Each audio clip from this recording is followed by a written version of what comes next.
The Game Awards have come and gone for 2022, everybody. We got to see the announcements, the reveals. The Game of the Year goes to none other than Elden Ring. Thank you. Sorry. God of War. I was about to say God of War. God bless. But God of War did win a lot of other stuff. So they walked home with, I think, 5 or 6 awards. So they got the deserved credit. I'm glad Elden Ring did get some love as well. So, oh man, yeah. So it was cool. I was actually surprised. We got a lot of stuff right on our predictions. I was pretty happy with that. Yeah. But beyond that, the Game Awards would not be the Game Awards without a shit ton of world premieres. You know, before we get into all the specific world premieres and stuff like that, like how do y'all feel about this Game Awards over the past ones that we've seen? I don't know how many y'all have watched, but I feel like it's been at least 4 or 5 that we've kind of like sat through and watch with different. Well, this is my second one. This is your second one. Shit. So there you go. I feel like this one was way better than last year. Yeah? Yeah. Way better. There wasn't as much like hype, and now there's a bunch of games, especially ones that have been teased and people have been waiting for, like finally get a real trailer. Compared to last year, I don't know. I think it's a toss up between the two, really. It's just this year I wish it was longer. Really? I was very upset that especially the beginning when Christopher Judge came up and gave his speech and stuff. He worked his ass off for this, and they basically pushed him off stage. I mean, he did talk for like 12 minutes. He did, but 10 he minutes. deserved that 10. time. And having that award first, I didn't think that should have been first. I think it should have been. That was first? That was first. It was one of the very early ones. Holy shit. And I felt like that was wrong. I felt like that should have been like right next to the Game of the Year. Yeah. Like right before the Game of the Year award. And then having Al Pacino up there, that was weird. That was a little cringy. Like, he's that not was even in video super- games. And I felt like that's what I kept feeling through this Game Awards. It's just cringy moments.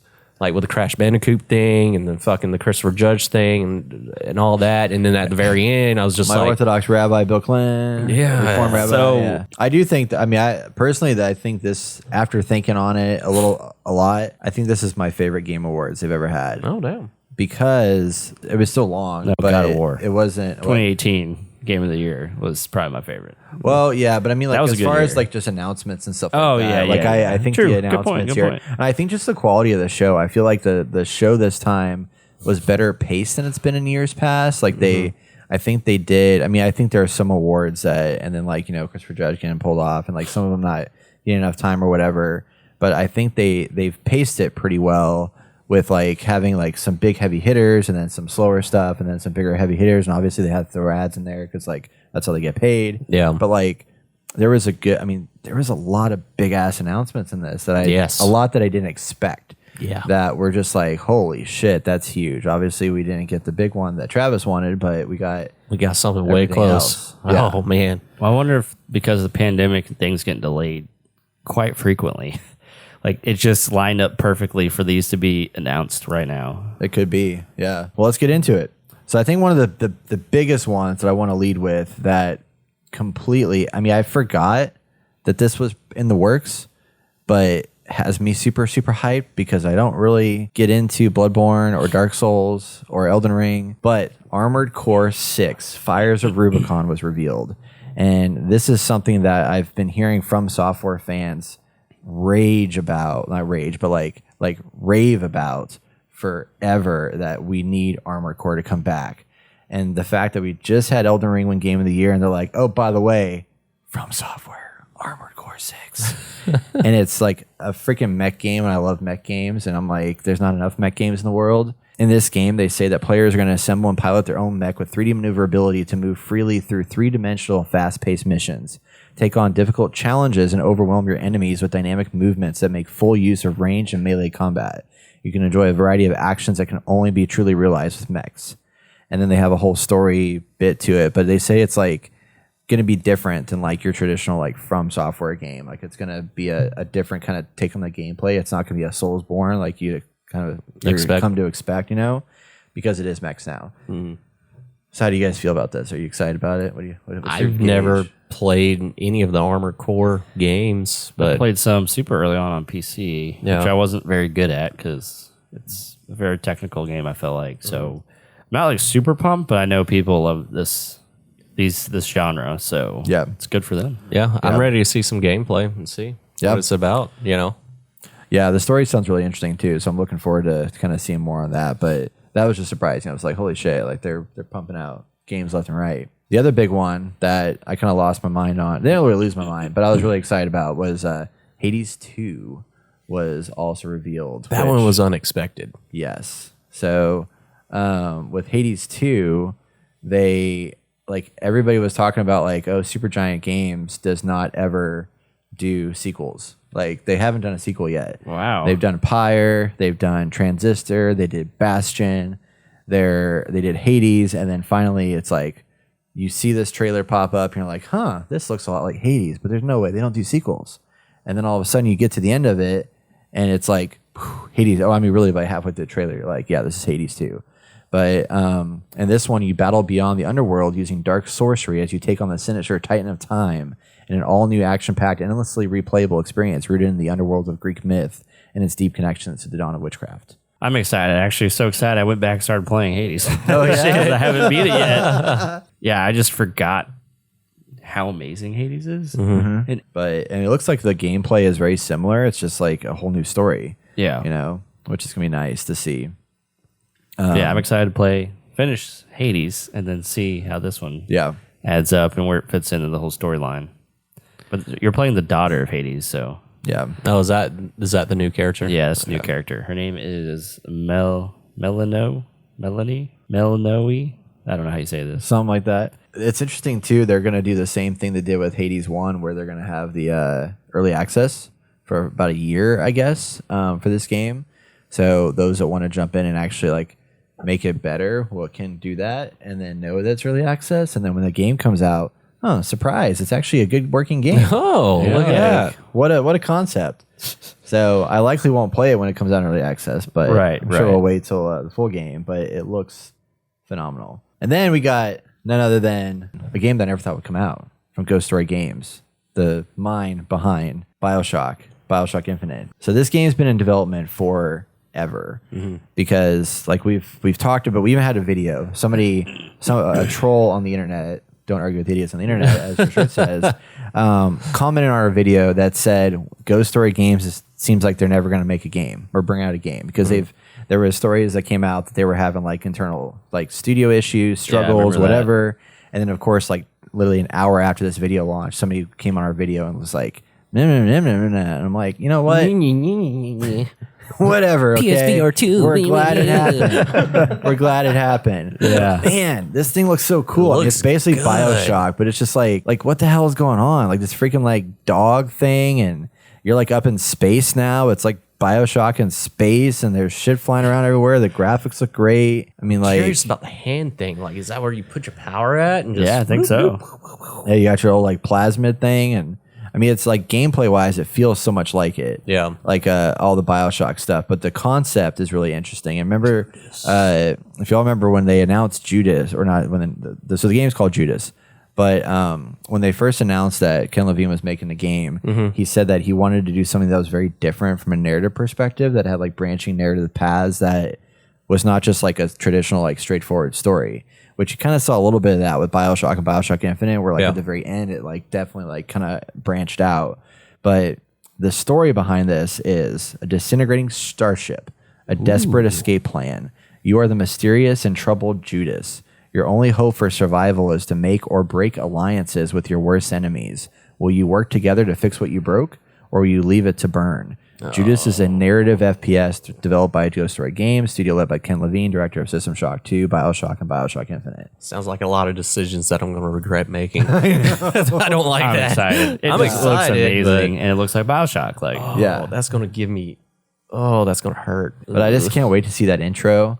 It's like every intro they've ever done is just like orgasmic. Well, or great. The first scene on this trailer is very similar to BioShock 1 when you finally get into the city and there's that person walking towards you, or technically they're backing up to you because they're being attacked. But this one, I mean, it's a person walking up to this, I guess it's glass or a mirror. Yeah, which is Judas. It's just a reflection of her walking into it. So it's very like reminiscent of that. And I was like, that's really cool. Some of the characters and creatures. I mean, I love that. So good. I'm curious to know, because like every game in the past has like been very rooted in like a period piece of history. And this one like seems like it's kind of in the future, but then it also definitely has like this. It's got this character and personality to it. So I'm curious to know like it has an Outer what it's Worlds rooted in. vibe. Yeah, it does. I even love like the last little shot here, like when the asteroid's coming towards her. Notice the light and dark going on like on each side. Like Orgasmic. so Definitely excited for bread. And then who would have this. thought? Like, really? Freaking Kojima. Yep. Shows up in person. They pop up some freaking trailer, and you're like, huh, what is this? There's blocks. There's like hands and shit. And then you're like, wait, is this? Can't be. Is It this? can't be. There's Yeah. strands. DS2. Yeah, I was like, man, shocked. I don't remember that getting such critical acclaim. And I don't think it won any Game Awards, did it? No, I think I think it did win a award, but people still, I mean, it's Kojima. They're gonna buy shit out of But it. it's so soon. I thought this game just like No, came it's been a out, minute. man. It's been a minute. Was it like 2019 it came out? I think it's 2018, which is weird to think. really? Yeah, it was like 4 years ago. Yeah. I mean, the graphics look amazing. Like, I enjoy the technical aspect that comes with Kojima games. Yeah. And, like, I wanted to get into the story, but I felt like Death Stranding 1 was just so... Oh, it's just hard to grasp everything going on. Like, I had to watch someone to explain, like, where to even set my compass at to understand anything of that story. I really love this game. The first game I thought was amazing, but when I found out it takes 60 hours to complete, I was like, no, I'm You done. didn't want to traverse and travel and walk. build and... I mean, I did. I enjoyed that, but it was just, it was hard. Like, there were some parts where I like was getting my ass kicked, and it was a struggle. So then I just gave up. But I would love to I need to go and like watch the story. So I think the story is fascinating. It's like, I don't know if it's like my favorite, but I just think it's so different. It's weird. Someone explained like the way the game is designed fits with the inner story that you kind of have to decipher. And it's very esoteric in a way, but it made me really enjoy the game to the point where I went back to play it, but it's just so different and tough because the whole thing is like we're building bridges here, right? Yeah. And so the cool part was other people leave stuff for you. And so the more people that travel these areas, but it makes it easier for you to traverse these areas, and then you can help people out too. So there's this huge like strands that all connect together to help you complete the game, and people are helping each other, and it's just interesting concept that it's just too esoteric to make it like a viable hit pop game or something. Yeah. It's definitely a niche game, but it's a very well done. and Norman niche Reedus game. is back. Yeah. And he's older a little old. bit. Old Yeah. as fuck. And he's old as fuck now. Yeah. Well, it's funny though. You can't be that much older because the kid's like still a baby. Yeah, I know. So it's only Baby's a been a couple baby. years probably. You just happen to grow some Man, hair it 'cause looks he's so stressed out, you know? Good. It was really interesting when Kojima came out too. He said at the end that he said after the pandemic, he rewrote the whole story due to him not wanting to predict the future again. Because, you know, Death Stranding kind of like predicted this like bleak like virus. So this one, apparently he didn't want, like he rewrote it during the pandemic, I guess, which I'm like kind of blown away by. Yeah, it looks weird. Looks Yeah, trippy. so trippy. Do y'all think they're going to call it Death Stranding 2? Or do you think, they say working title, so I'm like curious. A lot of people were talking about that, like it's DS2, so they're thinking maybe that's just a placeholder until they find the actual name. Yeah, it's probably No. Death Stranding, Tears Up the Baby or something. Tears of Tears of baby. It's very possible. Tears of black goo. Tears of Black, dude. Crying Darkness. Next up. Next up, we got Star Wars Jedi Survivor.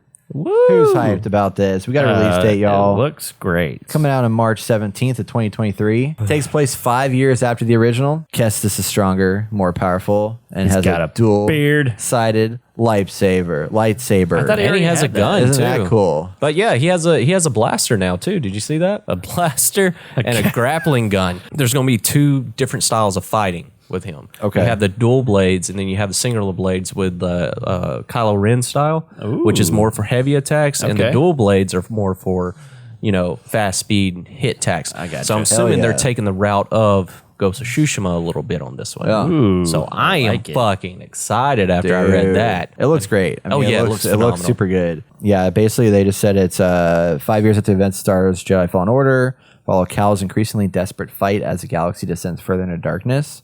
Pushed to the edges of the galaxy by the Empire, Cal will find himself surrounded by threats new and familiar.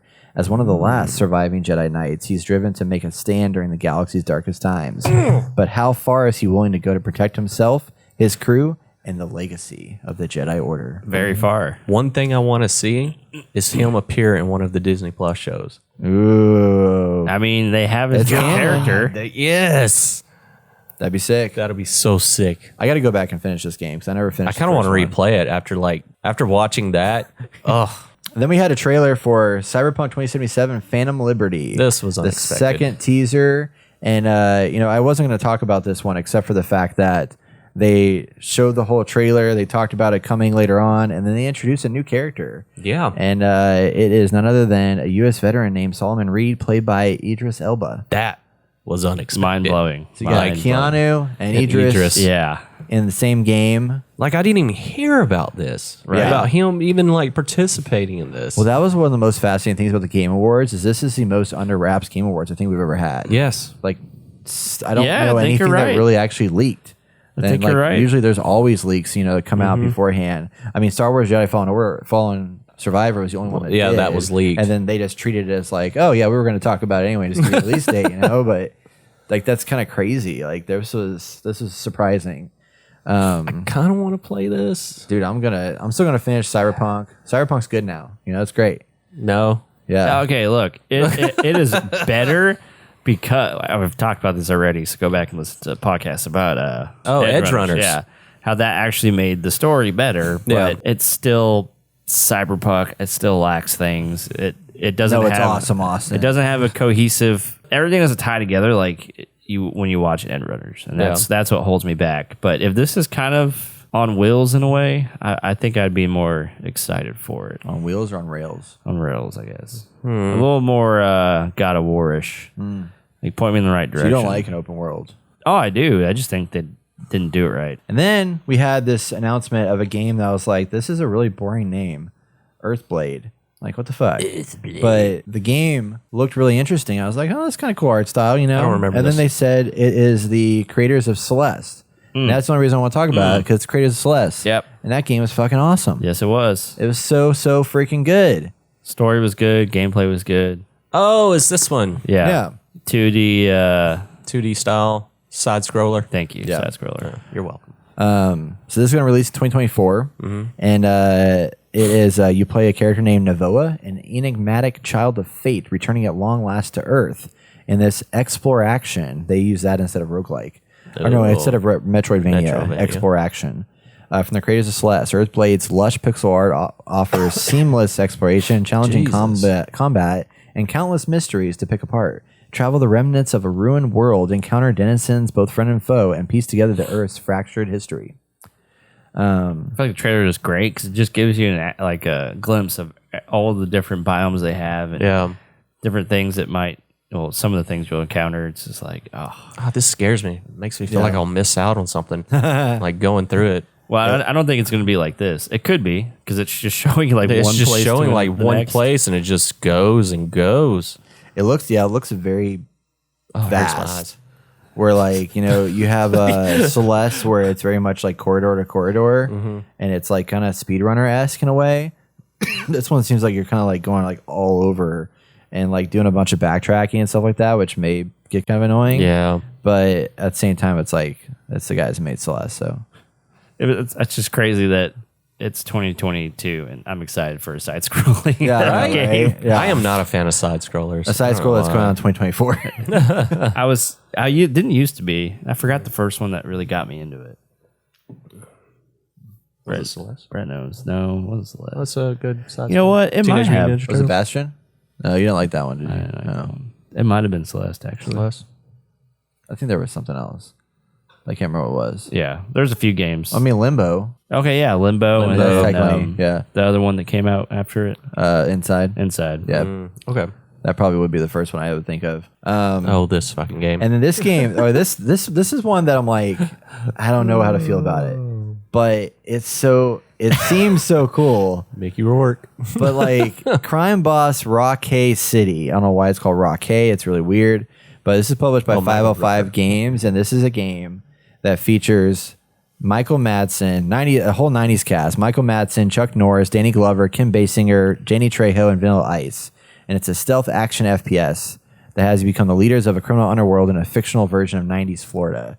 So it's basically a 90s version of GTA Vice City with all these characters that have like not been popular for a while, but it's a huge Well, they were big cast. in the 90s. So Right. that's what we got. They're pop culture icons. Yeah.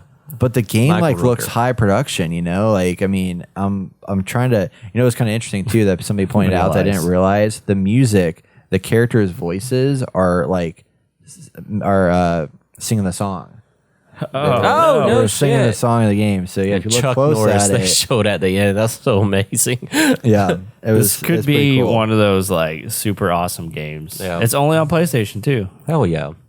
So I do want to talk about some of the features that they didn't showcase in the trailer, Okay. and that really has me hyped and makes me like, okay, this is something we're gonna play. So it's a first-person action shooter with turf wars, playable solo or with friends. What? And you take on the role of Travis Baker, a man with his sights set on becoming the new king of Rockay City. After the demise of the previous crime boss, there's an open vacancy for a new king. But it's not just you who's fighting for the throne. Choose your crew based on their skills and expertise and execute daring missions with the hopes of walking with the cash, the turf, and ultimately the crown. Steal everything from cash and drugs through to priceless artifacts with accomplices. Jump into the PvE co-op multiplayer and take on thrilling hits and heists with up to 4 players. Oh. 4 players. Fail and you leave empty-handed, but succeed and you'll find yourself rewarded richly. And then you build your empire using strategy, cunning, and a little firepower to carry out heists and take territory from rival gangs. Between Dollar Dragon, Hilo, Kegnali, and Khan trying to take the city for themselves, and Sheriff Norris aiming to stop you in all of your tracks, the roguelike campaign will reward and punish in equal measure. Ooh. That is not in this trailer at all. This is like a freaking multiplayer, like you know, turf wars kind of like multiplayer game that you can just run around and just like take over shit, and Exciting. it sounds kind of cool. I guess we're getting it. That's right. And it's like $40. It's like already even on sale. better. So Oh, it's like yeah. a discounted game.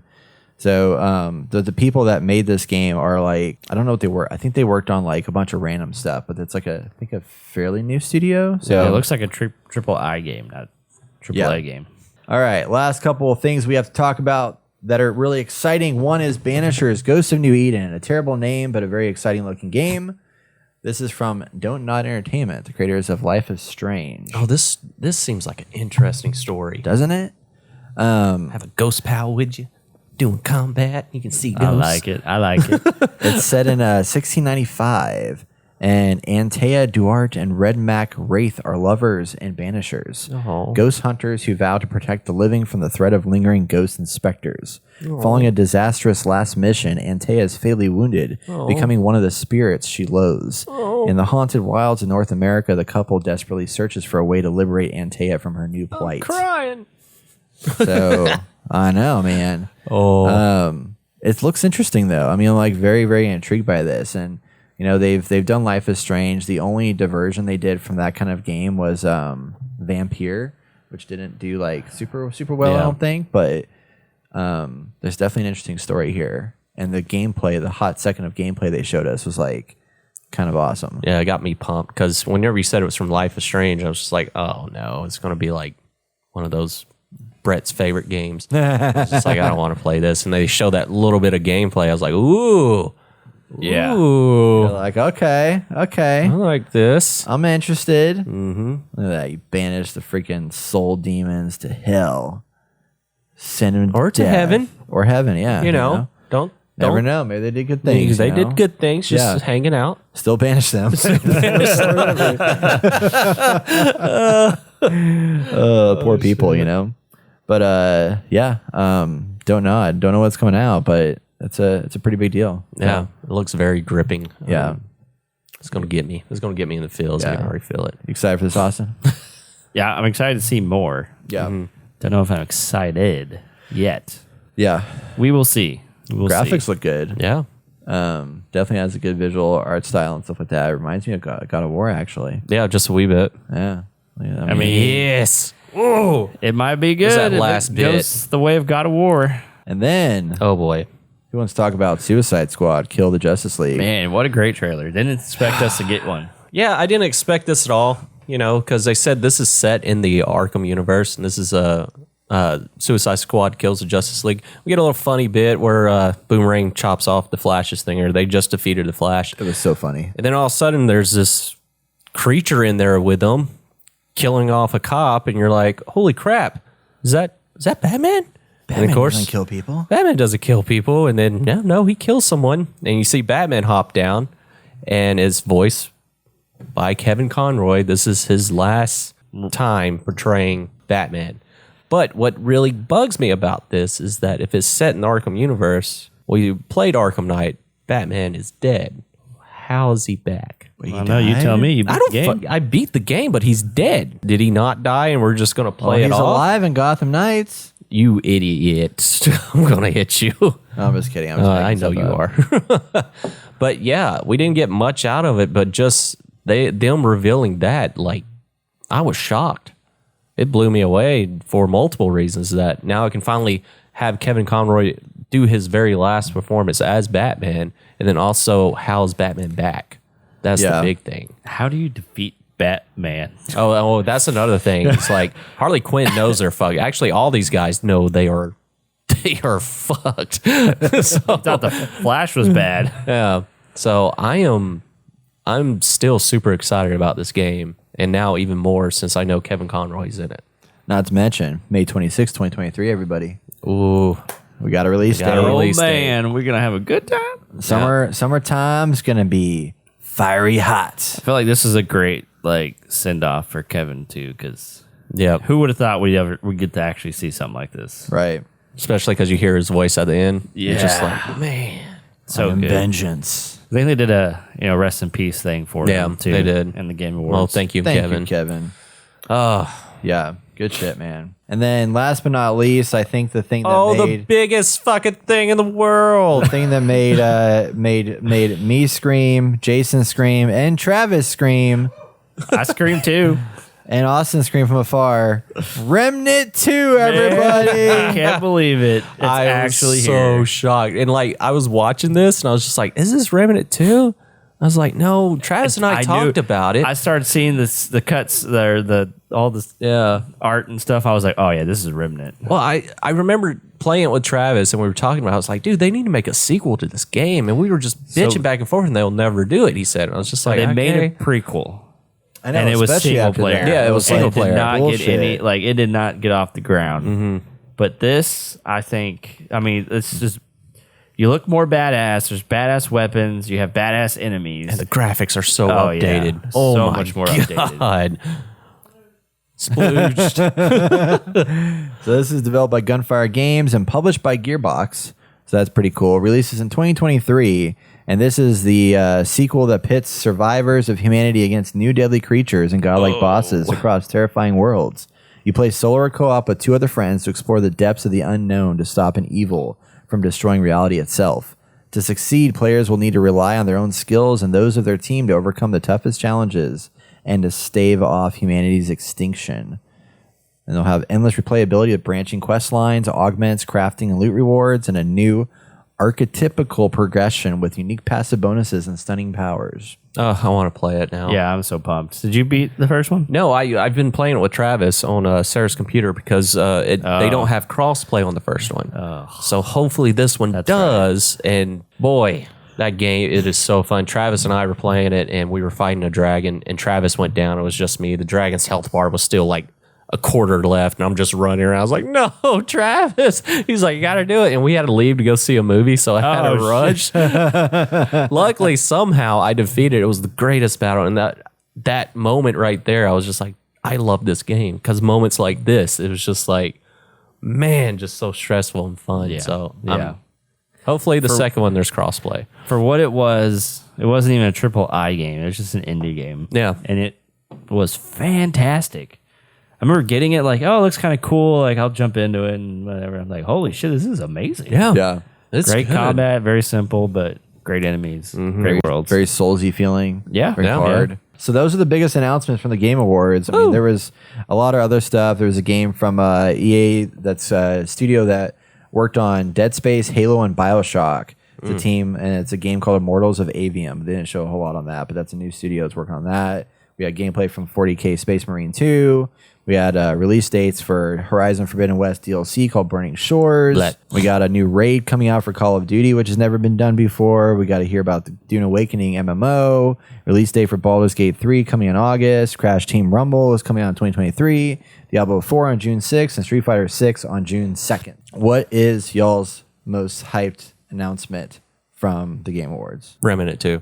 Oh, yeah, Remnant 2. Mine was Judas. So that's what I'm most hyped about. Oh, Judas. Fair Yeah. enough. But yes, enough. Remnant's cool. Very excited about that. So that is the Game Awards, everybody.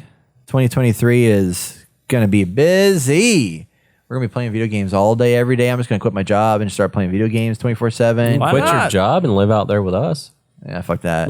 I need good internet. I don't need satellite. You know, I need some better. Lick my butthole. Oh man, let us know what y'all thought though. What your favorite game announcement was. Now he's talking to the people. Yeah, let us know in the comments below, and we'd love to hear from you.